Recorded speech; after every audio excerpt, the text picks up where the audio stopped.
marriages that's connected to poverty. Some have it connected to riches. What is our stance on these life situations?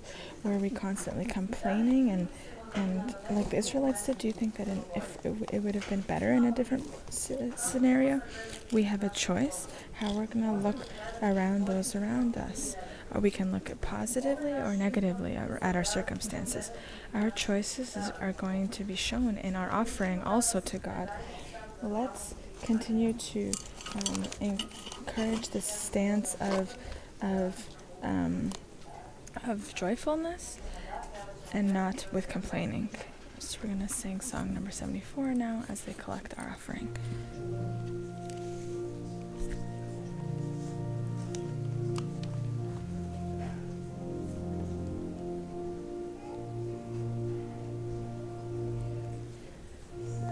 Ticho, ticho, jer Gospod je tu.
Stand for prayer.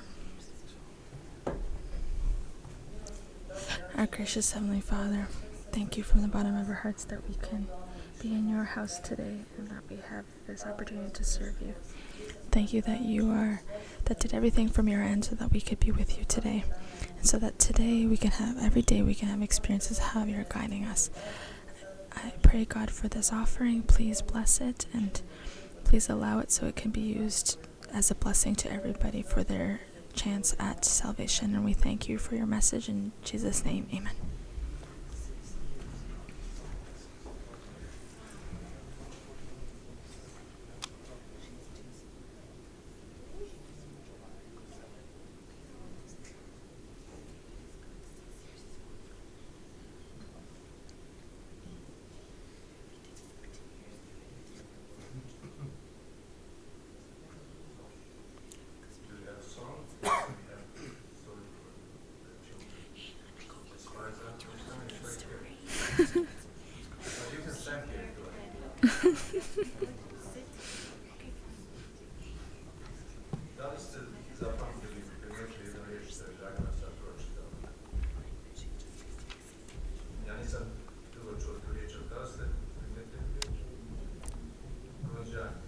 Did you hear this word we haven't heard in a long time? Is the word in Serbian is gunjanje, but it's complaining in English.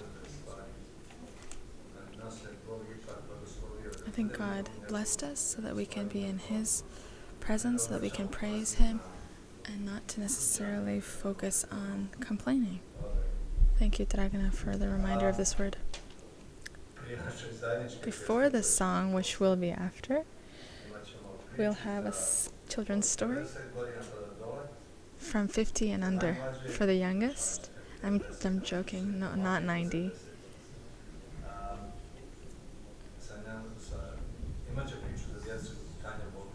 Tanya Bolkovich will have a children's story. And I'd ask all the children. I would like to invite all kids to come downstairs for their children's story.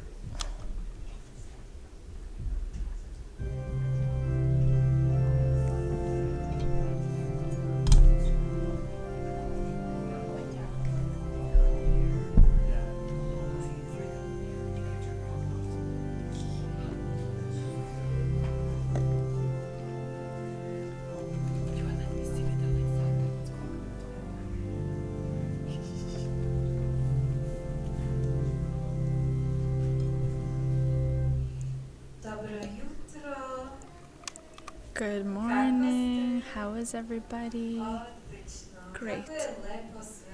It's so nice to see all of you here today. Sabbath blessings. Today I have a story in English. Is that okay? I need to read it, so this book. The book is called Little Rose of Sharon. My daughter-in-law was supposed to have this story. This was one of her favorite stories, and she asked me to share this with you. Okay, the story of self-sacrifice, Little Rose of Sharon.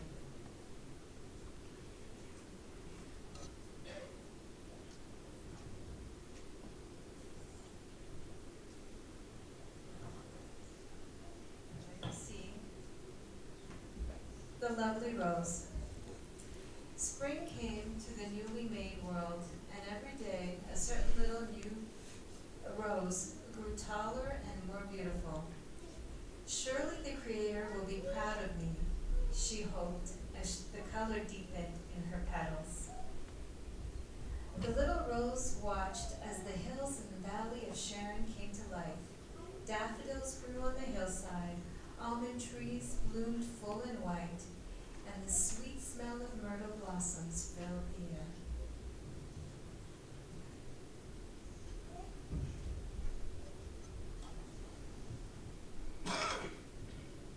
So as the large green leaves on the fig tree above her danced gently in the breeze, the little rose looked up and saw a dove sitting on a nest made of twigs and grass. Inside the nest was a tiny white egg. While the mother dove flew over the hillside looking for seeds and nuts, the father dove sat on the eggs and made soft cooing sounds. Someday, very soon, thought the little rose, the baby dove will hatch out of its egg.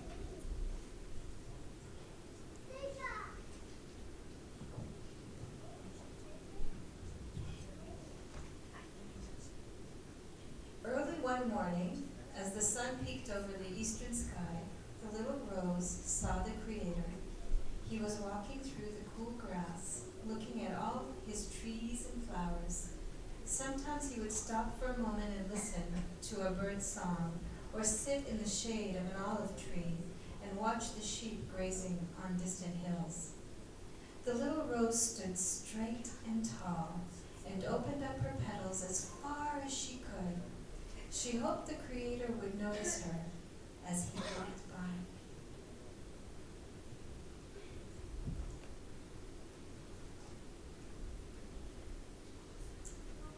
Soon he came walking towards her. Surely the Creator will be pleased with me, my beautiful petals, she thought happily. Then the Creator stood before her for a long time. He looked down at her deep red petals and smiled. Before he turned to go, he bent down and breathed her sweet smell. The little rose felt her heart would burst with joy. He noticed me, she thought, and he smiled at me. Truly he must think I am beautiful. Later that evening, as she drifted off to sleep, the little rose was still remembering the smile of the Creator.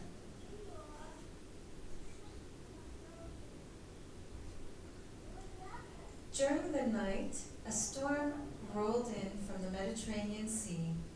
The wind howled through the trees, and the rain beat down on the shrubs and flowers. The little rose bent and swayed in the storm. She was frightened of losing her petals. As the rain beat against her, she held on to her petals with all her strength.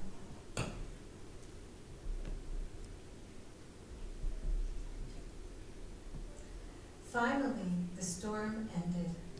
When morning light filled the sky, the little rose was proud to say that none of her petals had fallen to the ground. But when she looked down, she saw a white shape on the ground below her. It was the tiny dove's egg, nestled deeply in the grass. It must have fallen out of the nest during the storm, she thought. Surely the mother and father dove will find it. She wished she could call out to them and tell them where the egg was lying, but she could only watch as the dove flew back and forth looking for the egg and making sad and mournful sounds.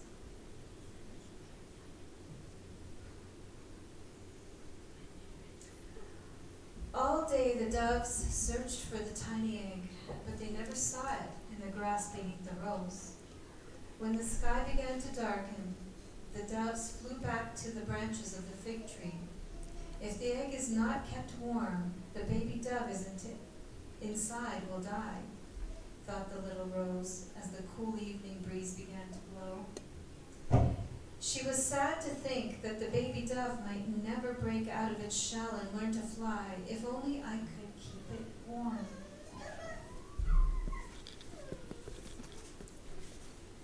What do you think the rose did? Any guesses?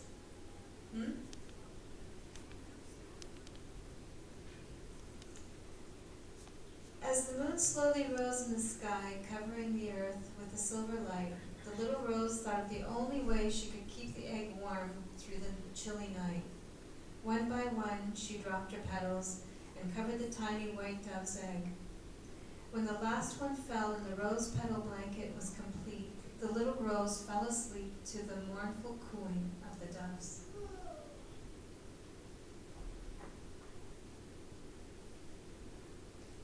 Early the next morning, the little rose was wakened by tiny chirping sounds. What could it be? She wondered. And then she noticed the smallest movement beneath the fallen petals. Suddenly, a tiny dove's beak poked out from beneath the rose petal blanket. The baby dove is alive, she thought with joy as the chirping grew louder. The mother and father heard the baby dove and flew down from the fig tree. The little rose watched as they lifted their baby from the rose petals and carried it back to their nest.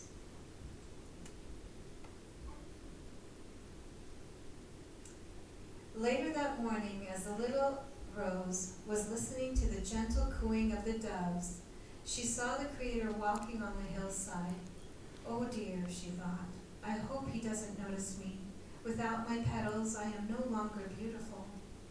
The little rose was so ashamed she looked down, but when the Creator stood before her, he gently reached out and touched her stem. You have given all you had to save the life of the baby dove, said the Creator. The little rose felt warm inside at the sound of his voice. One day, when my son lives on this earth, he too will give everything he has. The little rose looked up into the gentle eyes of the Creator. Because of the love you have shown for the baby dove, I will call my son the Rose of Sharon, for he too will give everything he has and show the world my love.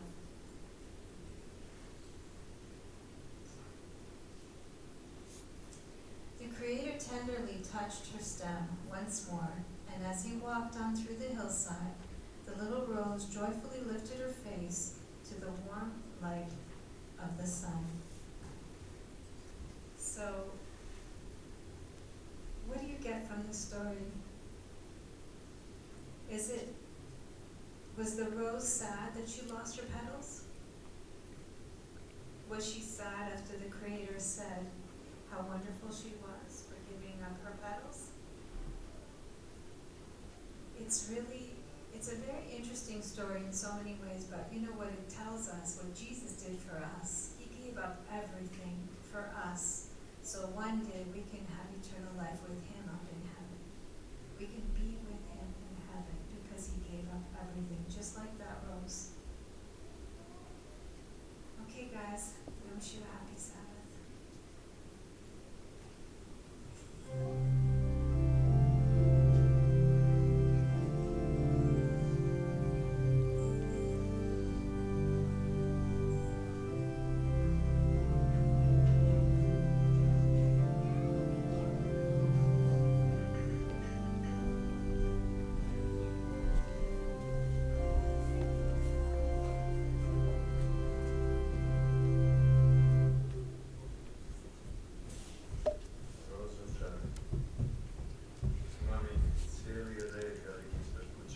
I have a whole row of roses in front of my house, but don't remember the story, but I remember what the Rose of Sharon is.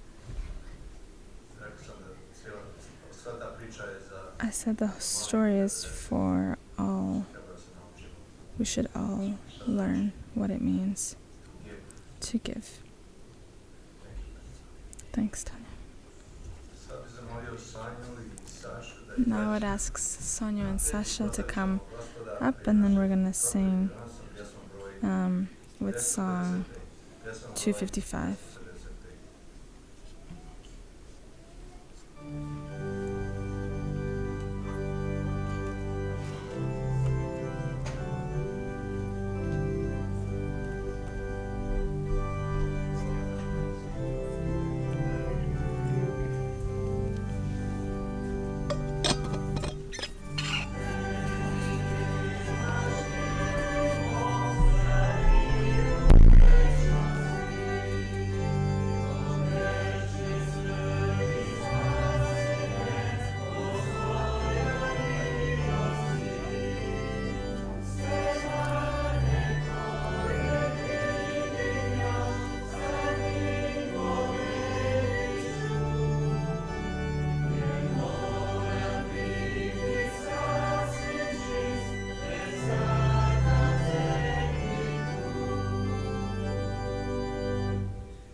Good morning, everybody. And everybody that are here, and anybody that's watching us online, maybe. Or maybe they watch it later. Who are we? Who are you? Who are we?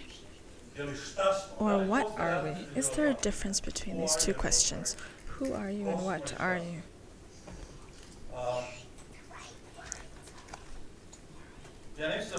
I'll never forget when I came to Canada, and then you have to sign in.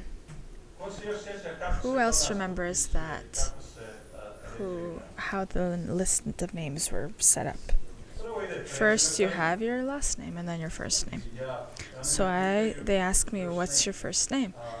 And I write, but I write the way that I wrote. I'm used to writing my last name. So Čolić first and then Novo. But they say, no, what's your first name? Your name goes first. And to me that was very confusing. How can your name go first? Because you're basically by your last name, that's how you're recognized back where I came from. But very quickly, when you come to whatever culture, each identity, and that who am I is completely completely treated differently, and each culture gives us identity, and maybe we're not even realizing of it.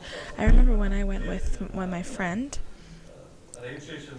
when I went to Montenegro, and I went to his place. We went to Budva, then we went to Podgorica. That's when it was still called Titograd, and I was introducing myself to them, and they were saying who's who, and everybody had some sort of last names that kind of ended in ov. He says, for example, this is Mile Božov, for example, and I'm thinking, and then this one also, Rajko Milanov, for example. And I'm thinking, and I'm like, why are you all ending? And I thought you all had endings with each as a last name. But actually, that's not their last name. They're actually saying their father's name. So if their father was Milan, he would say Dragan Milanov. So if he was Milan's son, he would be Dragan Milanov. So when it was important then, when you're saying, I am the son of this and this, and then that culture and that identity, the family is important. Where they came from, who's your father, what brotherhood are you from, what nation are you from?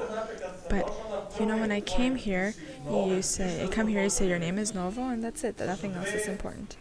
Those, as you can see, two different cultures, different treatments of who are we. Why did I want us to talk about identity today? Because thinking about these things, thinking about other books, and thinking about the church, we can see that identity is actually influencing the church. It's influencing us, personally affecting the church. Who of you remember the question of coming to church on Saturday, or was not something that was debated every Saturday? You just go to church. You go to the first and second services. And there was never much discussion about this. Some of us were fighting for the right to even go to church, to attend church. We're fighting for the right to have Sabbath so that we can go to church. But then the times change where you have all of this to have access to, and then you decide, will I go or will I not go? Am I going to come this Saturday, or am I not going to come next Saturday? Am I going to come to this church, or am I going to come to that church? And that's just it's not just a question in terms of the church. People have problems with this in offices, in companies, with this commitment or this dedication to something. Was not something that was like from in the past. Times are changing. Why are they changing? Why are things changing? Why is this all changing? And what game of identity is playing in this? What I'm trying to share with you, I'm trying to simplify this so that we can understand this and that we can quickly go through this. This is stuff I've been researching and studying, but maybe some stuff we can share in the afternoon one time, but it's going to take too much time. But what really is identity? Identity is self of self and a sense of value that we have. Simply. So even though he's going to say things in English, I'll repeat him in English as well. So he just translates himself a bit. True identity is something that is a picture that we have of ourselves that doesn't change much, doesn't change often or frequently. How a certain situation happens in your life, we're going to react, and it's going to be a certain way. No, this is something that's constant in your life. This is something that you think about yourself no matter what situation may change around us in our lives or what might be affected by a situation. Why do I want to talk about this? Because each culture has their way of forming our identity, which we're not even aware of that's happening. And it's very easy for us to be Christians, and we interpret us as we're prophesying Christians. But truly, Christianity actually wasn't creating our identity, but the culture around us has been. I'm going to be talking about two specific ways of how your identity can be formed. I've already mentioned this before. There's the modern culture from the Western culture, and our culture from the former Yugoslavia is more of a traditional culture, but it's actually changing to this type of Western culture. So what's the difference? Traditional system of your forming identity is from inside out. From outside in. It's going from outside in, so you're looking outside of yourself and you see what is that which is the biggest good or the best thing out there, and you form your life towards that. So you go out and you find what's the highest good, and then you rearrange your life around that and for that thing. You make sacrifices necessary to align yourself with that. So you see something from the outside. Is it church? Is it family? Is it the country? Whatever. So you arrange your life towards that, and you sacrifice your life for that thing that you discovered. So your self-esteem is honor that your community restores on you for sacrificing your own self-interest for the higher good. So the value that we have in ourselves is this honor of this community that's outside of us. It shows us how we're ready to sacrifice for that other thing that's outside of ourselves. How does the modern system function? The modern system is completely opposite of this. It's where from the inside out, so opposite. The traditional is outside in, this is inside out. You go in and you look at your deepest desires and feelings and dreams. Once you decide what they are, you go out and you tell everybody. Your family, your church, your community, your country, your company. So that they have to make these changes and rearrange everything for you and for your dreams and feelings. So again, this modern system, you look at your feelings, your dreams that you have, and then what you have inside, you share that with everyone who's outside of you. Your family, your church, they have to change so that everything that you found in yourself needs to come to fruition. And in this system, you are the only validator. And so your community is not your validator. You are the only one who validates your value and your identity. Only you can identify your value, nobody outside of you.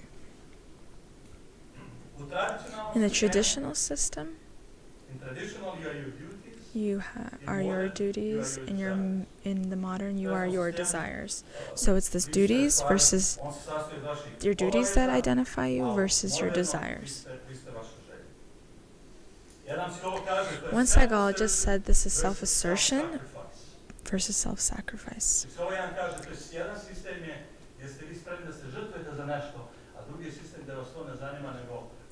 So either you're willing to sacrifice or you're not interested. Everybody around you has to sacrifice. Which one is the right system? You'll see actually neither is the correct. That the Bible offers a completely different system. The modern and traditional both have their problems. The modern has more problems, but it's less functional. But even though youth today think that it is more functional, but we're going to see now the problems.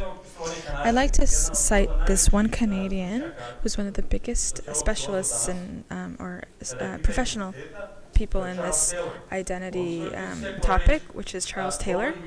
He talks about two types in the secular age of these two types of identities.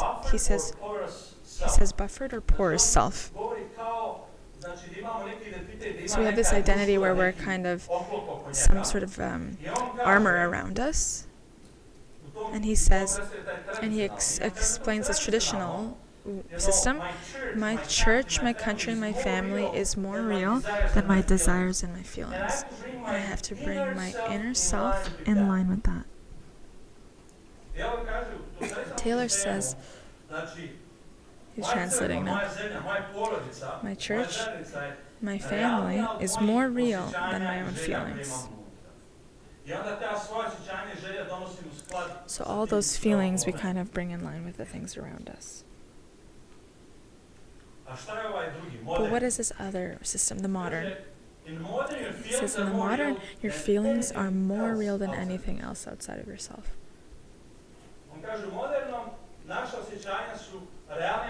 So the feelings are what's real, rather than everything that's outside. He says when a traditionalist accepts a religious belief, you accept it because it's true, because it's more true than our feelings that go up and down.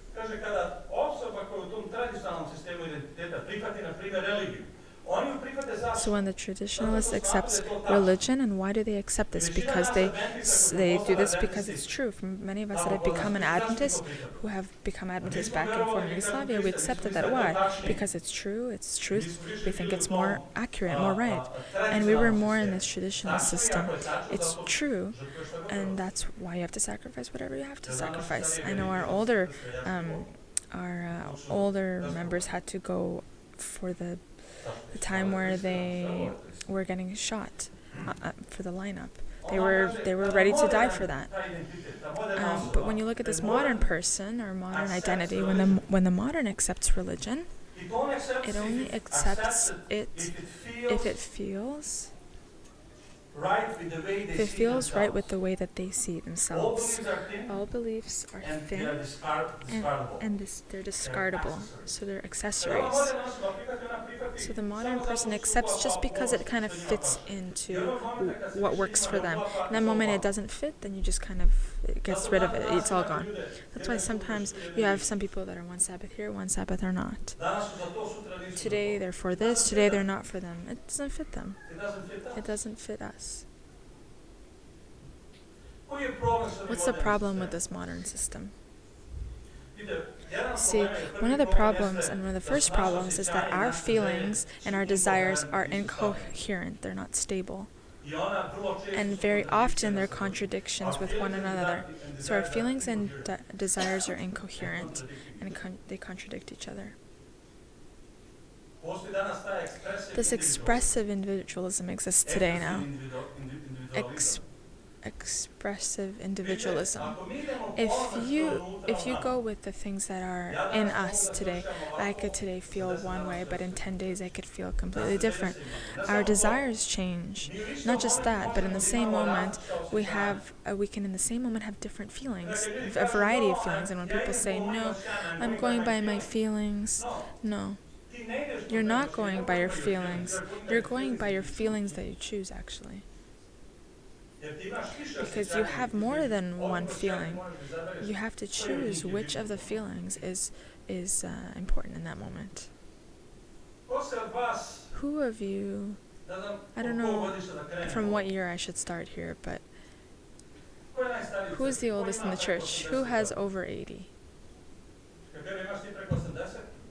Chicapero is asking him, does he have over 80? He's 81. He's already over 80, Chicapero. Who else do we have that's over 70? Tata Mila, a few people.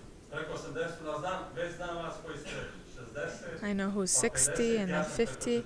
I'm over 40.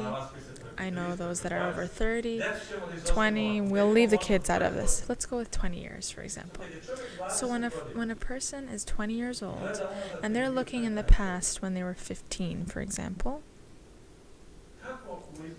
how does that person look like at 15 when he's looking back from 20?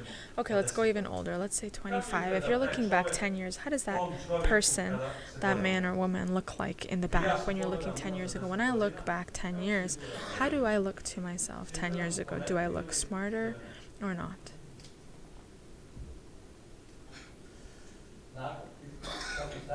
When we're older, we think we're smarter. That should be that way. We hope that that's how it is. When I look at myself, how I acted with 15, man, I'm looking back and I said, what kind of an idiot was I with some things? And then I look back when I was 30, and I think, and when I was 30, and I look back when I was 20, and I think, man, I was an idiot at 22. And then when you're 40, and you look back when you were 30, and you say, man, same type of thing. What kind of person was I back then? And you keep going 50, 60. You know what the conclusion is with all of this? Actually, we're in a constant phase of this identity or idiotism, he's saying, in a bigger or smaller measure. But we take in bravery that we're going to define who we're going to be. That's actually unstable. And not just that, but in each phase, we're thinking, and then in that moment, we think we're not okay.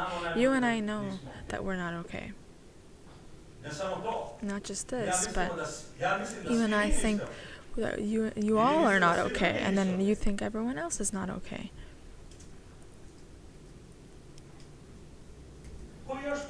What other problems do we have with this system? This system is very, in English, it's extremely fragile system. It's very breakable. It's fragile, unstable. What does Charles Taylor say? He says, when you tell yourself, let no one define you, you define yourself. The problem is we're an irreducible relational creature. If you're the only validator, then you will be very insecure. You will need constant affirmation that can lead to the need to put others down, to feel good about yourself. It's based on performance. And in tradition, in the traditional view, can be a problem as well. So if we're saying, don't let anyone define who you are, you're going to tell yourself and define yourself. The problem is that we are social beings. We can't exist without each other. When we say self-esteem,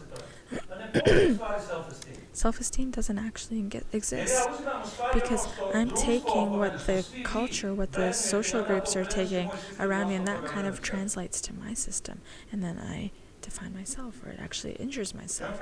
And he says, Charles Taylor says, if we were the only ones that are going to verify our value, or validate our value, then people become very insecure. And insecure as people. And it's the problem is then you're going to always need someone to uplift you and someone to, I don't know if you've noticed, a lot of people are a lot more sensitive today than they used to be.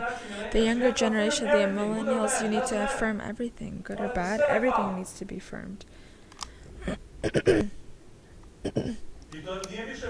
That's not just a problem for you to say just men or women. No, it's all. It's men and women. We're very insecure people. Why?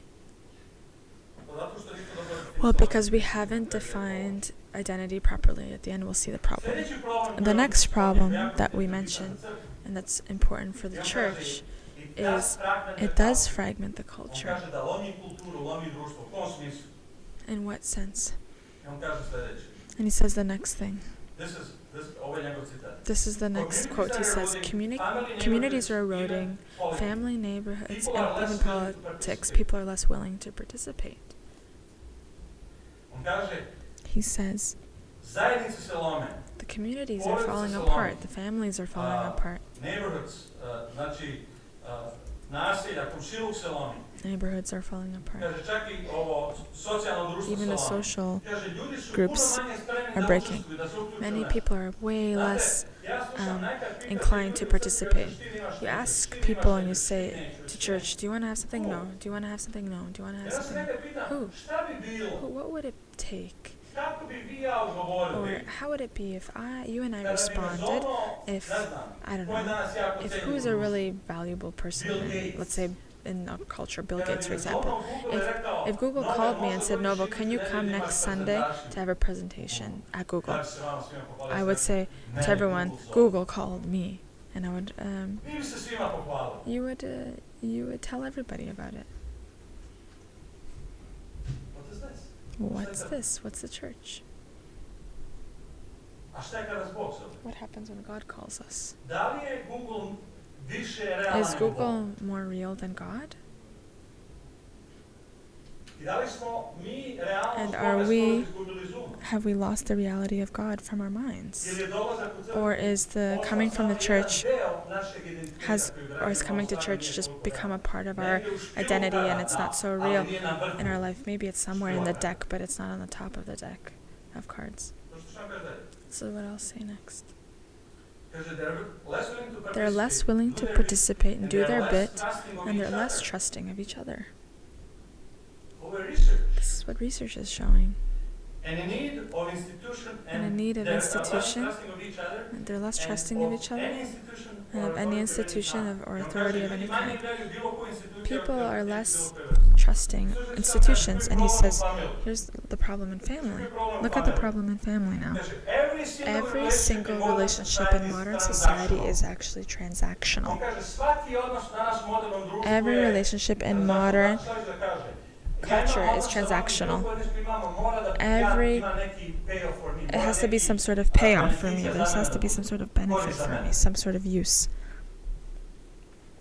If I'm not getting what I need and what I want, then I'm out.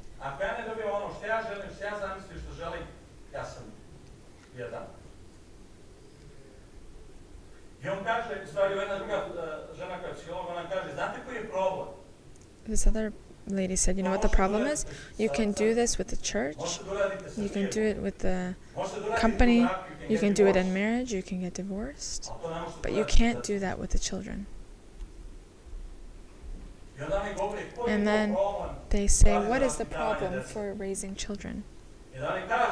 He says, because of this problem, less and less people actually have children. What's the other problem with this identity? He says, modern self is an illusion. Taylor says, this is not reality, it's an illusion. Taylor says, the way that we value self is mostly influenced by culture, so self-esteem. We say, we look inside and we try to find the system, who we are, we try to find it, and he says, actually, we're taking this from outside into inside, and then we're comparing ourselves to it. This is my system, self-esteem, it's not. This is the system that we made. We're actually looking at the social setting, the cultures we've brought together, we bring it in us, and then we see where we stand next to this. One writer, Dr. David Martin Lloyd-Jones, he was a doctor before he became a pastor. And he was always hanging out with doctors his whole life, and he says, talking with most of my colleagues, their lives were actually, they would love it for at the end of their lives and their graves to be this, born as a man, died as a doctor. That's what they wanted on their grave. And he said, they actually, their job, their career became their identity. This is for a man a big problem, more than for women, because men are more identified with what has been defined in corporate or in career. So when performance becomes our identity, when this, how effective we are, how well we work, becomes our identity, that becomes our problem. We don't have time to open all these texts because we're running out of time, but do you remember Luke 16, this story there? There's a story about that rich ruler and Lazarus, the rich man and Lazarus in Luke 16. What's the difference between this parable and the other parables that Jesus said? Between this parable versus the rest? Do you remember? What's the difference between this parable and the rest of Jesus' parables? Do you remember the story about the Good Samaritan? Or the parable of the Good Samaritan? What was that man called? How was that man called? We don't know what his name was. What about the woman that lost the coin? What was her name? Not in any other parables except this one, Jesus doesn't give a man a name or a person a name. In this one, Lazarus has his name. And the rich man doesn't have a name. Why? Why does Jesus give a name to this man? One commentator said this is Jesus' way of saying that Lazarus has a name, but the rich man doesn't, because that's all he is. He's either a rich man or he's nothing. That's his identity. It doesn't have to be money. It can be anything. The identity doesn't need to be money. It could be, we could be identified anyway. It could be maybe even the good that we do can be part of our identity.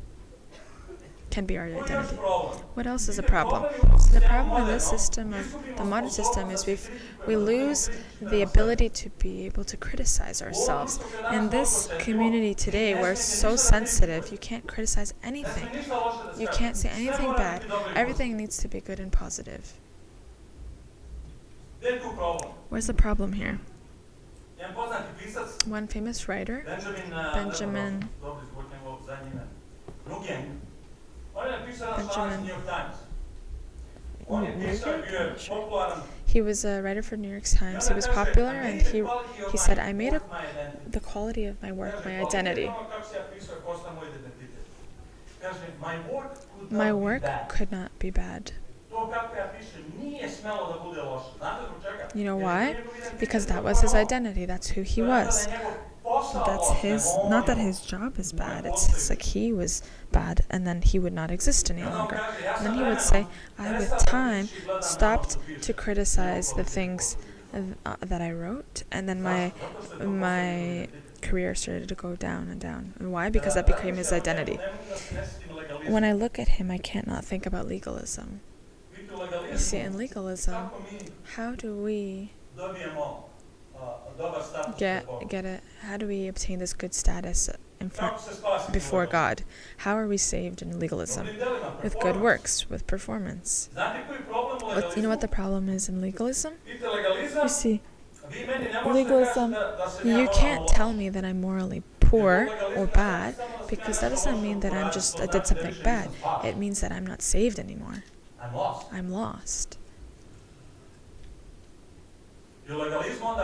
Legalism, if I'm not able to create this perfection, then I'm going to fake it. If I can't create the perfection, I'll fake it. So in perfection, you can't be told anything. You can't be criticized. It all has to be good. It has to be super. It has to be. Otherwise, then we're not saved. So that's a problem. What's another problem?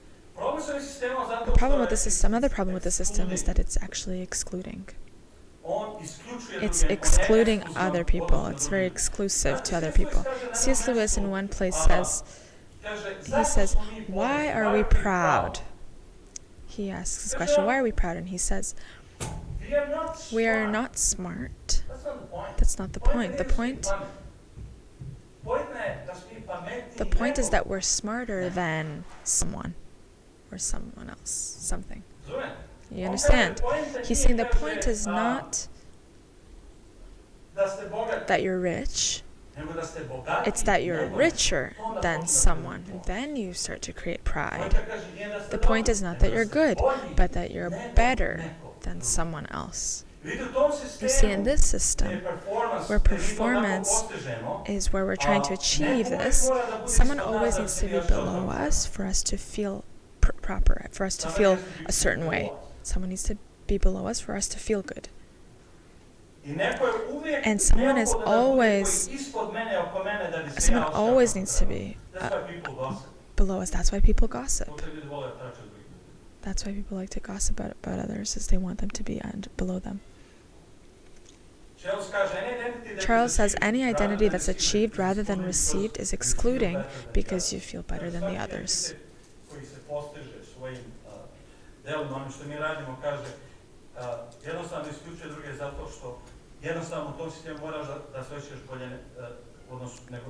So simply you just have to feel better than somebody else. That's why it becomes excluding. Others need to be less valuable than you, or less than you. See, for us, we need approval and we need love. We need to know that. We need to know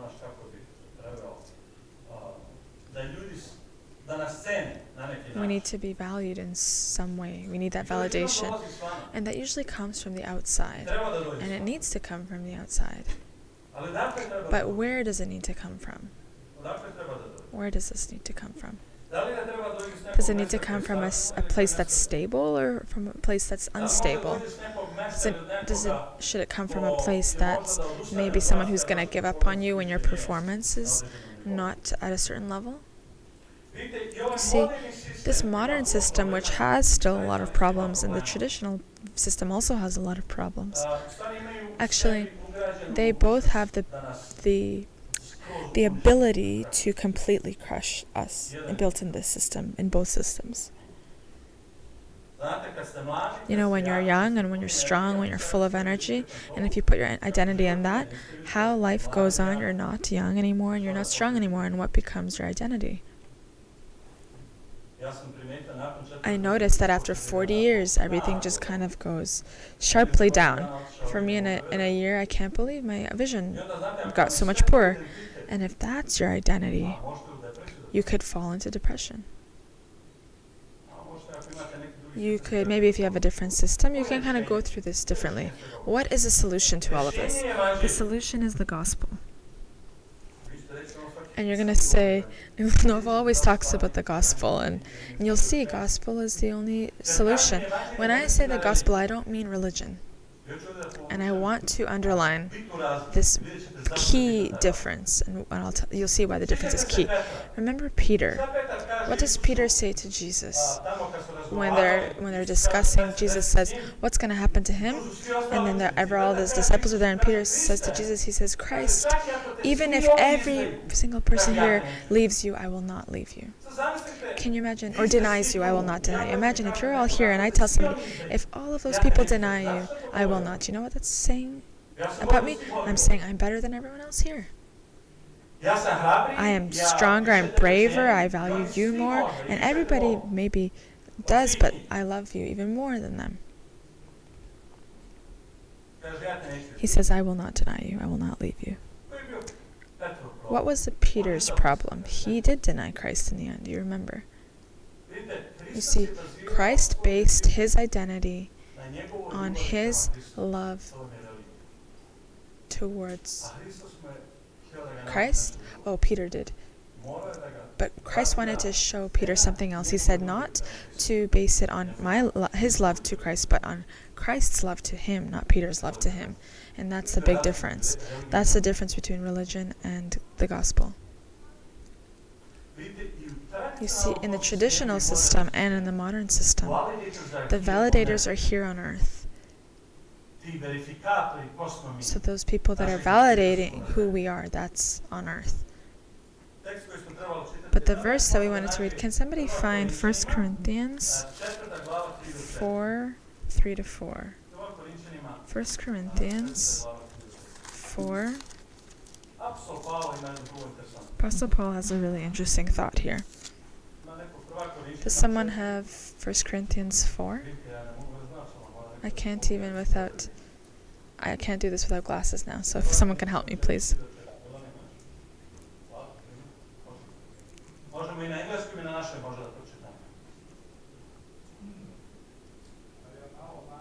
But with me, it is a very small thing that I should be judged by you or by any human court. In fact, I do not even judge myself, for I am not aware of anything against myself, but I am not thereby acquitted. It is the Lord who judges me.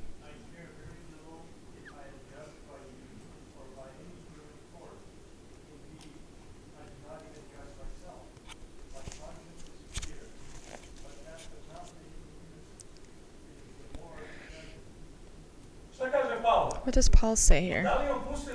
Does he allow the things that are outside of himself, so his friends, his community, to judge him? No. Does he allow himself to look inside of himself? So Paul's not traditional, and he's not modern either.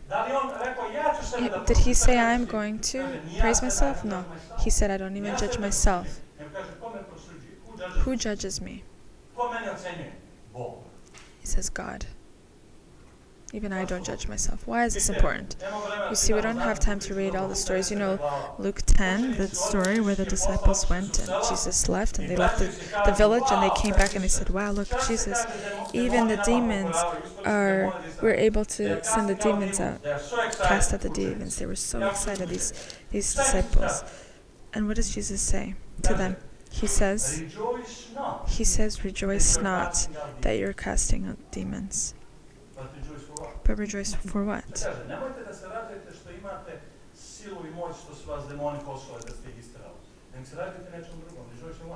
What does he say to rejoice in? He says, rejoice that your names are written in heaven. So that's chapter 10, verse 20. You can rejoice in what you did. So he says, you can rejoice in what you did, but don't make that your identity. Jesus kaže, radite se onom što ste postigli po sili koju ste doživjeli, ali neka to ne bude vaš identitet. Vaš identitet. Your identity is where? Above. To God in heaven. Vidite, to je razlika između religije i evanđelja. That's the difference between religion and gospel. Because doing good, serving in church can become our identity, and it could be a problem. And you see, this is interesting. This is a command, he says. He says, rejoice that your names are written in heaven. You know, the problem that you and me put on others, this role where they're affirming and validating us. That's a problem. It's a problem when we give others the role to validate and affirm us. You have to make me happy. You can never put that burden on anybody. The problem is that they allow us to feel better about ourselves. My job is not to make any of you feel content. Only God can do that. Even in marriage, people don't understand that. Your job is not to make the other person content or happy. Only God can. And if you give someone else that road, it's going to crush them or her. My job is actually to love you and to value you, not to give you my approval. But if you're going to make this, allow yourself to be successful in that way, that's your own problem or challenge. Dan Elias, in her book, when she says, he actually compares, how do we behave when something is ours and isn't our? Oh, the book is called Predictably Irrational. Nikki also read it, is what he's saying. He says in one, Dan Arbley, he wrote Predictably Irrational. People are more willing to sacrifice and to put effort into something that they already have or something that isn't theirs and that's of the same value. So they're more willing to sacrifice and put more effort to preserve something that's already theirs than something that's not theirs. And people react differently. He says, if you want to take $100 that are mine, I'm going to react differently than if you go to the streets and we see $100 and you take the $100 and you take, doesn't matter whose it is, I have to put effort in. But when something's already ours then I accept it as mine, then I'm going to have to I put a lot of effort to keep it as mine. I did a lot of different social experiments with this. Why is this important? If we look, for example, who remembers how the last US Open finished? Do you remember who won? In the women category, in the female. The girl from Canada won. Really young. She beat Serena Williams, and Serena Williams was a very difficult player and to beat. She had the most up until then. You know, I heard this recently in a seminar that I thought was interesting with this book that I was reading. It goes together. You know what he said? She wrote herself a check, who was the same price as the U.S. Open a year before the match started, and she said, "This is mine." And when she went to play and compete at the U.S. Open, she went with the mentality that the U.S. Open is not mine to be won, just to be lost. It's already mine. And she won. Why is this important? She went there, she wrote herself a check ahead of time, and she said, with that mentality that I already won, it's mine, I'm not going there to win, I can only lose what's already mine. Why is this important? You see, it's important if you and I understand salvation correctly. If you and I understand that we are already saved 2,000 years ago, everything changes. This is the beauty of the gospel. That's why the gospel is the most functional way to live and the way to think. When we realize that Christ gave us salvation, this is a huge thing. Salvation is not ours to be gained, it's only ours to be lost.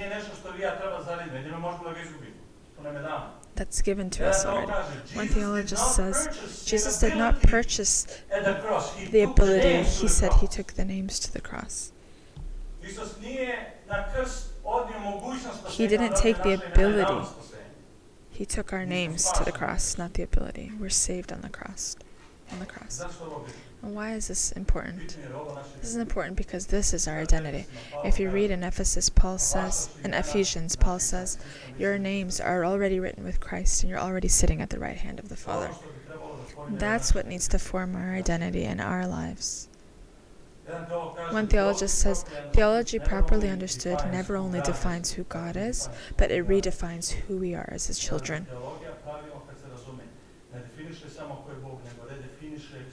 So it redefines us as his children. Why is this important?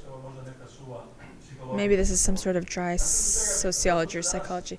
But you know why this is important? Because one of the biggest sources of stress here in the Western world is the biggest problem is because of worry and stress. Because the identity is being formed on a completely wrong basis, the wrong foundation. Every day, people are afraid that they're going to be crushed. What's going to happen if I lose my job? What is it going to be if I don't have this lifestyle that I imagine for myself? You know why this is such a big problem? It wouldn't be such a big problem if the identity wasn't created and founded on these things. All of these things have become more real than God, and that's always changing. We're changing from the inside. Our circumstances, our surroundings are changing. Yeah, the social life and the earth is where you have a lot of opportunities. There's a lot of choice here. But you know what else? There's a lot of problems. People can't carry everything. There's anxiety. There's worry. You know what's another worry? This is something we talked about in lesson upstairs. When someone were to lose everything, a job and home, and doesn't have anything, maybe the man will always be able to find a way to survive. But the problem is when the person comes to church and says, how is someone going to look at me? How are they going to value me at church? You know how it's completely backwards, the system. Who are we and what are we? Those are two different things. Who are we? That's our character. That's how God sees us. That which we do, we need to work hard. We need to work good. But that's not our identity. And you're going to say, this is a very dry theory. This is not a theory. When we truly understand this, then everything in life is going to be different. We're going to function better. We're going to be more productive. We're going to be more efficient. We're going to be better people. The church becomes a better community. The pastor doesn't have a problem when someone asks to do something, unless you're incapable. Okay, that's a different thing. Then you have to get ready to sacrifice for certain things. You know what else? You live a more beautiful life. You see, the cross is primarily about beauty, not duty. So beauty comes out. When we understand that, then all our roles and all our duties won't be a problem, and we're going to live a life that's really a life of joy. And maybe this joy, this life that the culture and identity give us, of this culture gives us, is an unstable system. It's not a good system. The identity comes from above. Amen.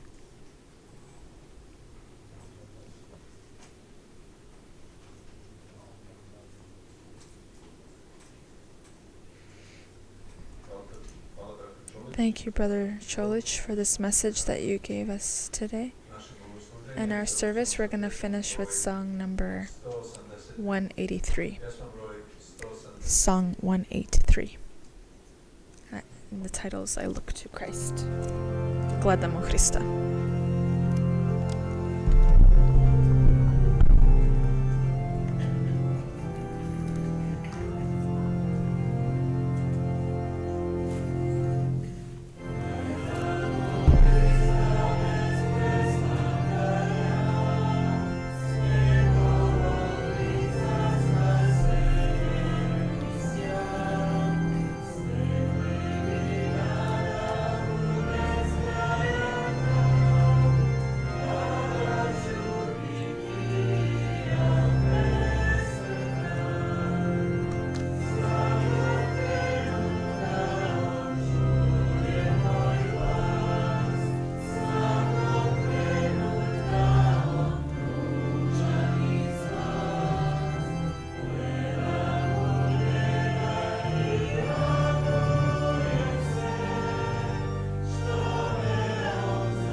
eyes of Christ. Hvala ti što nas ti poučava. Thank you that you teach us Što želiš da nam daš and that you want to give us this life that is part of this, even in this part of this sinful world, is still functional and efficient. And thank you that we have value and that you give us advice and advice on how we can live better and what we need to change, and that we can still feel loved, and that you can understand us, but you also call us to change. Thank you for giving us a stable life,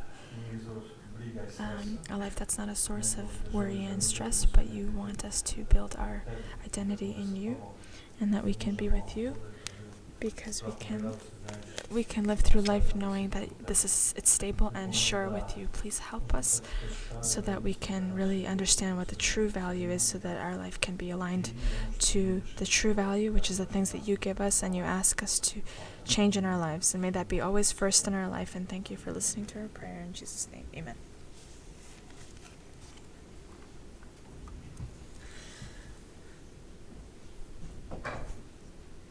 Thank you everyone for listening. If you can please turn off your headsets now and save the battery, and hopefully everyone has a lovely and happy Sabbath.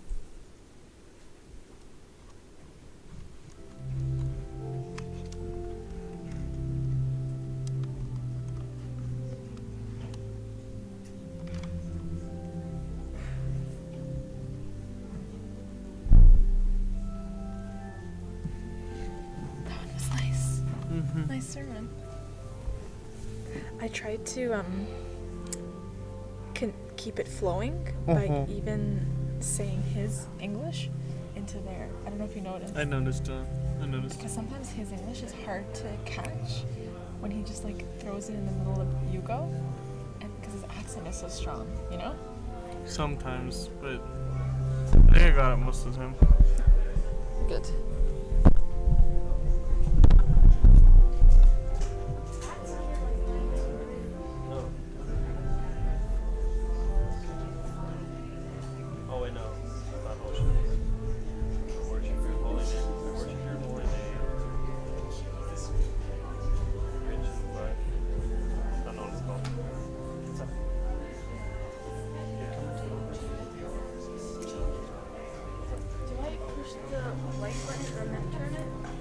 Whatever, turn it off. I don't know. You might have to.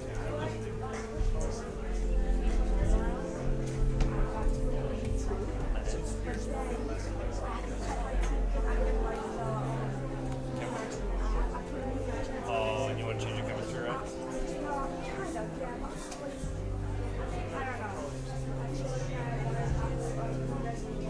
Yeah, that's what I'm doing.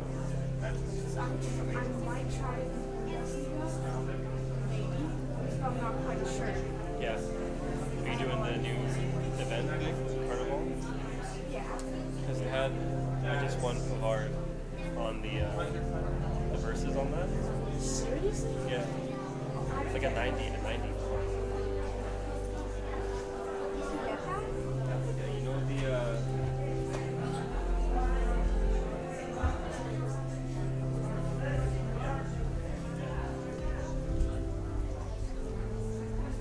the main.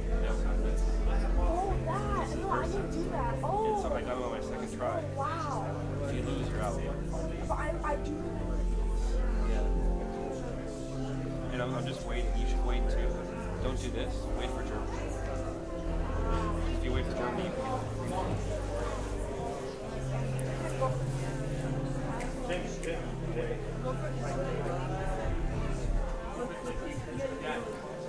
Samo malo, ja sam molio za malo pažnje. Yeah, I know. Novo. Samo trenutak pažnje. Jednu malu stvar smo propustili da vam kažemo da ćemo imati zajednički ručak specijalan sljedeću subotu. Tako da se organiziramo da ne bi puno morali stati po domovima. Sestre znaju prilike šta treba i evo da se samo organiziramo, ćemo imati zajednički ručak, a reći ćemo vam u subotu zašto. Može tako? Imat ćemo zajednički ručak, evo da znate.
I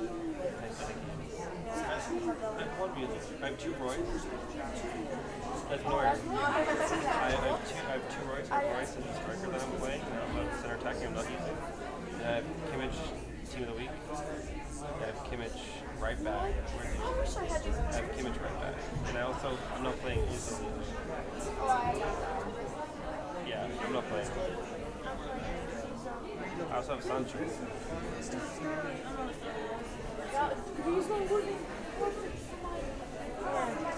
Salsa players that you don't need. Well, I don't know if I'm going to need them. If I change my formation, I might want them. But right now I have Nero. He's so good. I can put in. I can put in like. So he drops down. Put in Grant. He drops down. What's that? Can I get the mic? We can talk.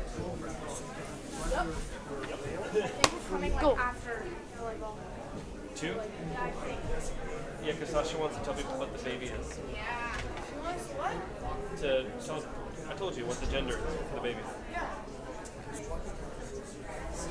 Yeah.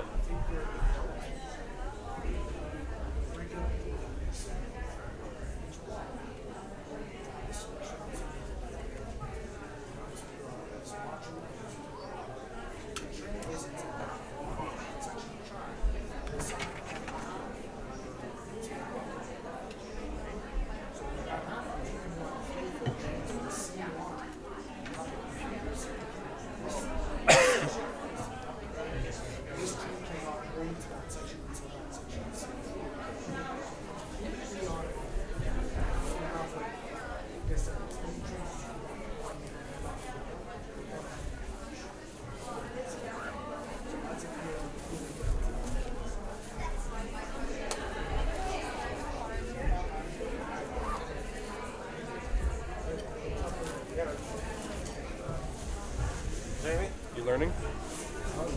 Never stop learning. You know, grab the mic. Yes.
No. I thought that we have one. We had two. Oh, the one that he put that in there. This is the one he brought back. One of them he brought back. Yeah, that's the thing. The dirty one is missing. And the one that's missing, Yeah. maybe in here. Might have been a we keep that for ourselves. Signal. Keep that for ourselves.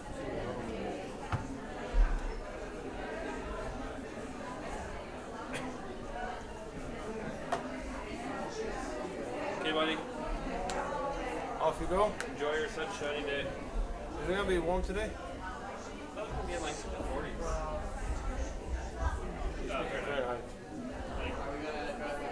Like 10? single digits, yeah. 8? I got this a while ago. I need to wash my car. That's what I'm asking. Literally You because get above of you. zero. You wash your car.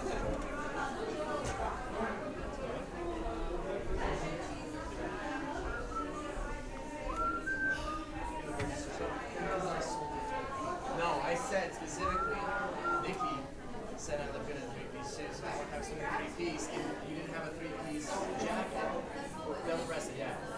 You said double-breasted, and then if you don't have a double-breasted jacket, yeah, we don't have double-breasted jacket, but we have a double-breasted vest.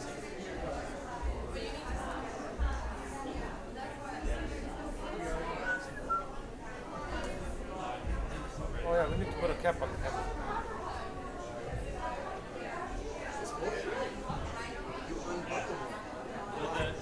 The Navy one said the baby was in the 85th percentile for weight. So it's like big-ish. Nikki, did you smell that during the sermon?